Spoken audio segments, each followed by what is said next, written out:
Woe to the shepherds who mislead and scatter the flock of my pasture, is what we hear in our first reading. It's in fact the first line of the first reading. Woe to the shepherds who mislead and scatter the flock. In 2001, as I was telling everyone that I was going to become a Catholic priest, God willing, and to enter the seminary in a year or two, the clergy sex abuse crisis broke out in the Catholic Church, first in Boston and then around the country and eventually the world. As story after story of shepherds abusing children and teenagers continued to come out in what seemed like an endless flood of filth and lives absolutely shattered. There has never been a greater scandal in the Catholic Church, and it's hard to imagine a future one being worse. It affected me greatly, and I know it affected you here today and continues to stick with us. You and I, our own faith lives, the way we look at the church. And so I hope that we hear those first words of the reading today and take some comfort. Woe to the shepherds who mislead and scatter the flock. Fast forward in my own personal story to 2005. I'm now a seasoned seminarian studying in Rome, along with about 250 other men. And yeah, we were we were definitely overly idealistic. You might even say we were arrogant.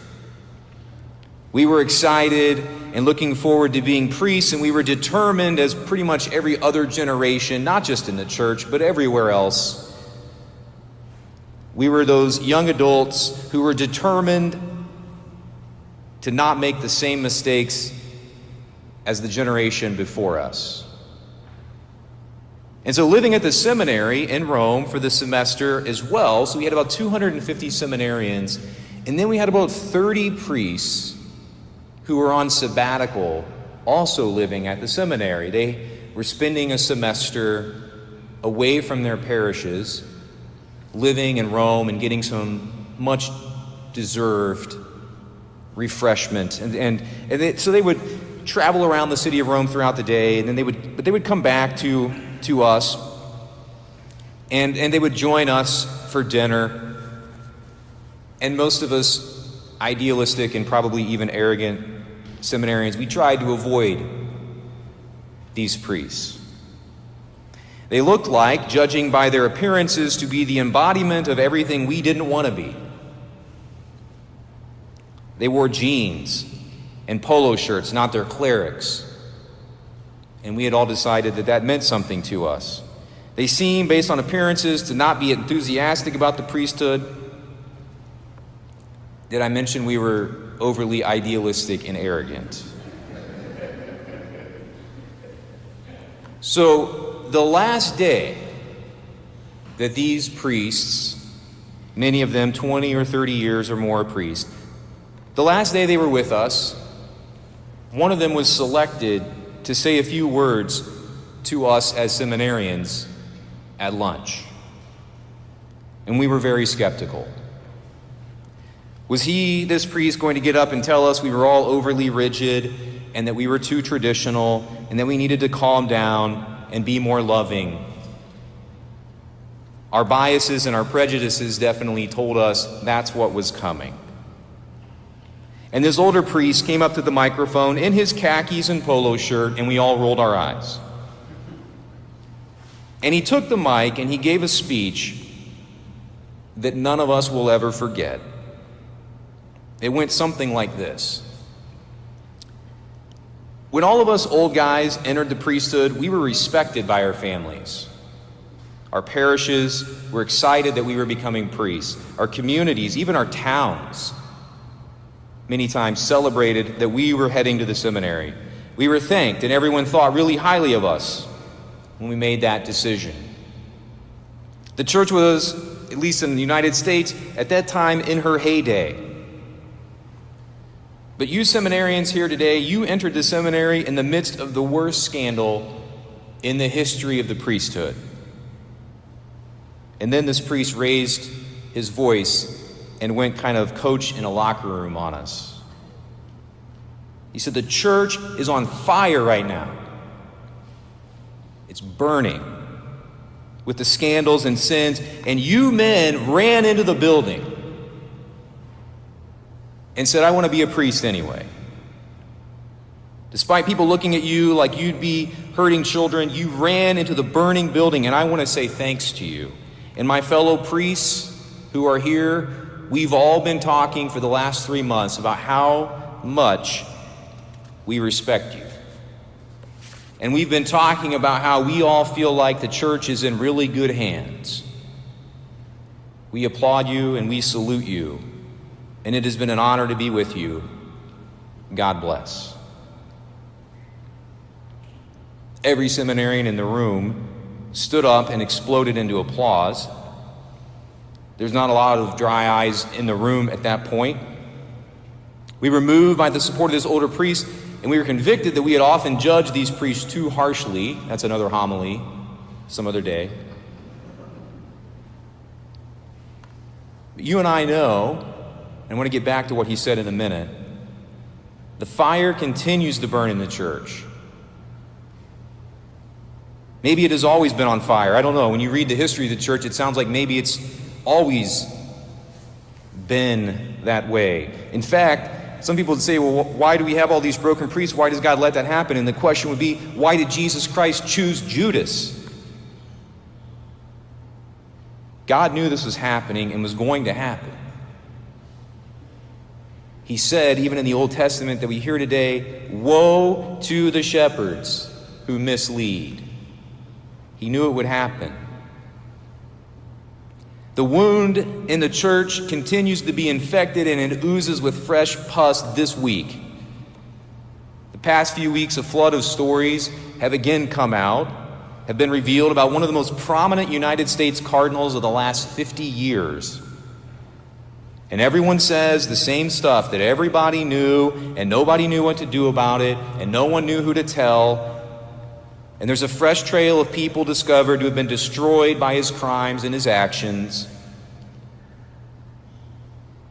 Woe to the shepherds who mislead and scatter the flock of my pasture.